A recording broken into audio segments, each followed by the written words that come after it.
The unchecked use of AI adoption could destabilize India's workforce. Out of the roughly 900,000 engineering graduates, the tech sector right now is perhaps only absorbing 120,000. A lot of the tech and service sector jobs are being substituted as a result of the adoption of AI. The Indian story has to be quite critical. So perhaps a country like Germany or the UK or the US could say, let's outsource the AI labor impact to India and let Indian workers deal with it. That's what I see happening. Let's turn our attention to India now, and the AI Impact Summit there has just finished, and it's seen a number of high-level announcements, including at least $200 billion, that's two separate $100 billion announcements on investments in data centers, the launch of homegrown AI models and speech systems, and it's all part of the Indian economy's bigger push for sovereignty and influence on the global stage. I do feel that India is in a position to lead what could be considered as the wide-scale technological adoption of how AI and its application across sectors could be seen in the next, particularly, 5 to 10 years, and could set a precedence for many of the other global South countries to take that leap forward. Having said that, I am also aware that the unchecked use of AI adoption could destabilize India's workforce. And as we know, the broader implications of the use of unchecked AI across sectors could not affect just what you would consider as semi-formal or unorganized informal jobs, but what you consider also as routine white-collar jobs, which have lacked advanced technological adaptation. And what I have in mind is basically jobs that have been created out of the IT sector. I mean, India's post-90s growth story and its landing on the world economy scale has been all about IT and financial services and some of these sectors. Now, what you're seeing is that out of the roughly 900,000 engineering graduates who come out looking out for fresh jobs, the tech sector right now is perhaps only absorbing 1.2 lakhs, which is roughly to what would be 120,000 people. And that is troubling because what you're seeing is a lot of the tech and service sector jobs are being substituted as a result of the adoption of AI. And I think that's where the Indian story has to be quite critical. It should not be seen as a back-end space for US and, let's say European companies to use wide-scale AI adoption across sectors, substituting, let's say, capital for labor. While it can increase or enhance efficiency, but it can also destabilize employment. Okay, so let's break this down into two parts, starting with the digital economy that you mentioned, and then we'll get to a deeper dive on the jobs. You've spoken about the success story, and France's president seems a bit jealous of India. He made a speech at the Impact Summit. He said that India has built something that no other country in the world can, a digital identity for 1.4 billion people, a payment system that now processes 20 billion transactions every month, a health infrastructure that has issued 500 million digital health IDs, a glowing review from Emmanuel Macron. So how would you describe the state of India's digital economy as it is at the moment? Well, on the digital identity part, the availability or access of, let's say, cheap available data to the average Indian has been a highlight of the last probably decade and a half of the Indian story. And digitization has enabled a wider consumption of information coming out from digital platforms, including social media. You have an expansive use of, let's say, social media platforms like YouTube, where almost 97 to 98% now, those of households having access to smartphones are consuming a lot of information. And what it does is it changes a lot about what you perceive of your lived experience to be. There's a lot more aspiration now in terms of pushing for upward mobility. But where I think the digital identity story is most intriguing is in the case of financial inclusion. The use of United Payments Interface, what we call as UPI, for making payments, including for those working in the informal economy. In fact, very few people perhaps know that as India's workforce has 90% of its workforce working in the informal sector, almost my sense is 70 to 80% of those transactions happening in the informal economy, particularly in the urban areas, are now being anchored through the financial inclusion network of UPI. And that's partly explaining that how well the digitization process in financial inclusion, getting access to perhaps public distribution systems. And it's important for the audience to understand that India just does not offer a big consumption economy. It also offers a wide presence of a demographic which is keen to consume more. And it doesn't really care much about whether they're imports or domestically homegrown produced goods. And in the urban sectors, you see that happening a lot more. And much of this consumption is being shaped by the digital process of having availability to apps. Zomato is the success story. You have apps like Blinkit, Zepto. I mean, so many of these have made things like essentials, groceries, consumer goods accessible to at a household level.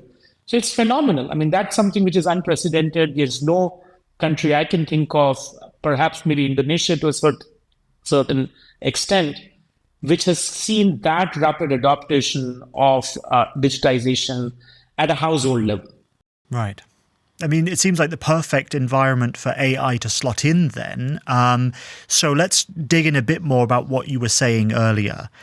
How do you think that the impact of AI, for better or for worse, will affect India in a different way to how it might affect other economies like the US or Europe?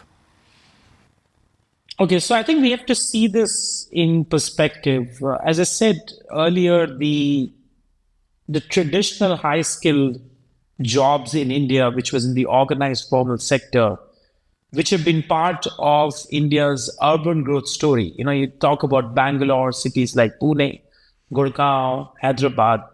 These are hubs of IT sector created jobs from the 90s, right? And they've also been the growth engines for the Indian economy at large.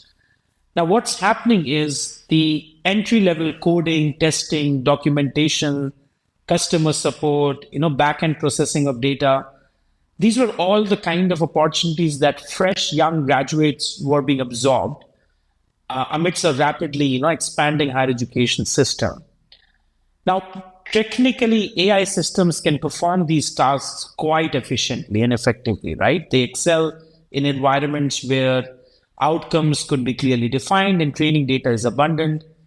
But I say at least a conversation or oversight.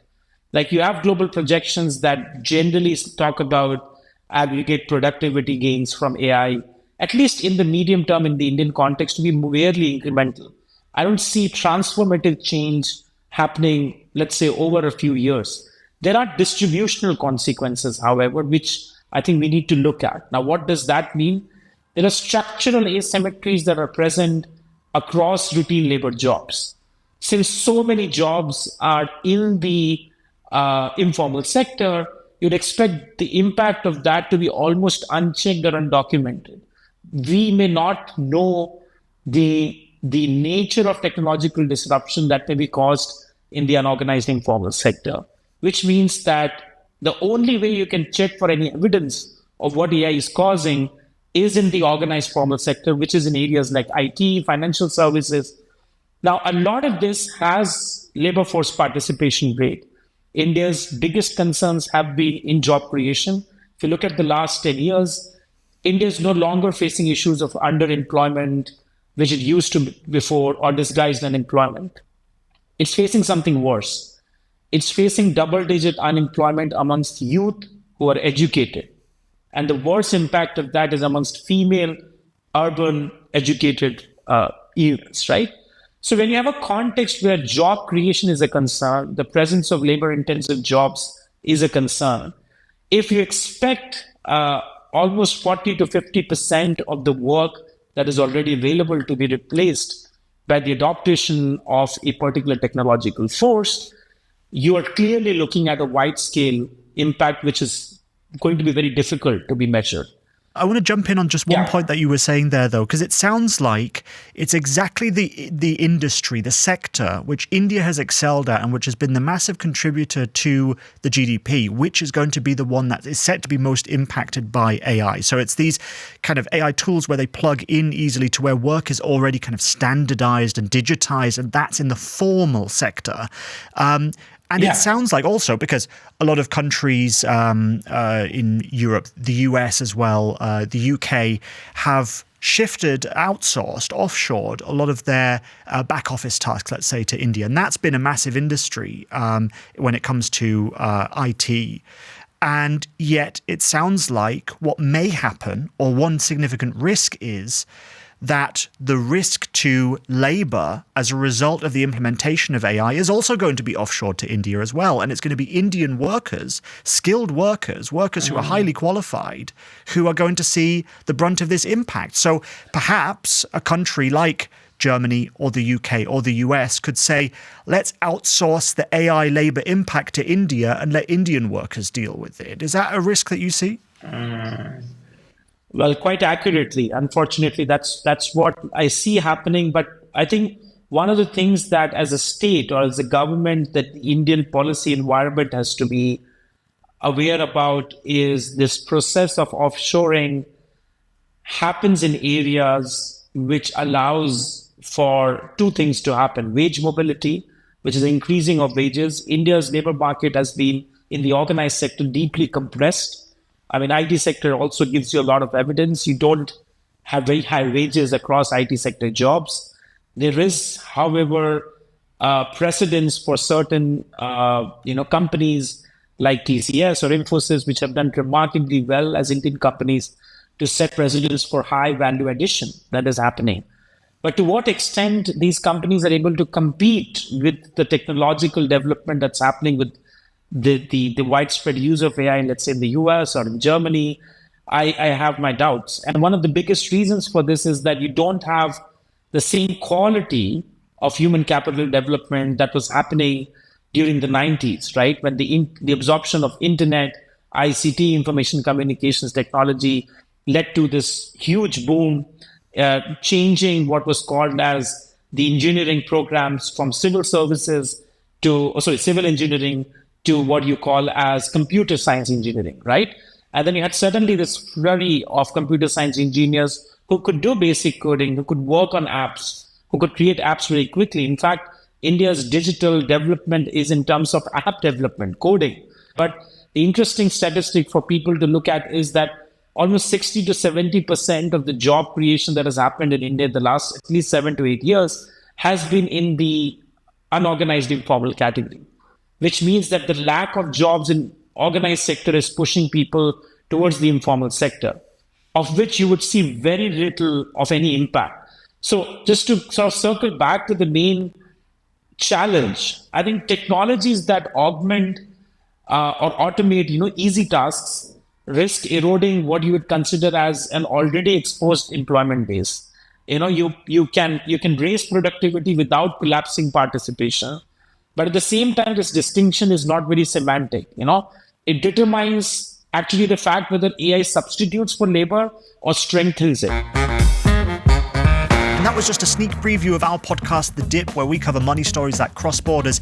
If you want more and to listen to full episodes, just scan the QR code that's on your screen right now. But otherwise, we'll be back same time, next time, with even more. Thanks for listening to The Dip. See ya.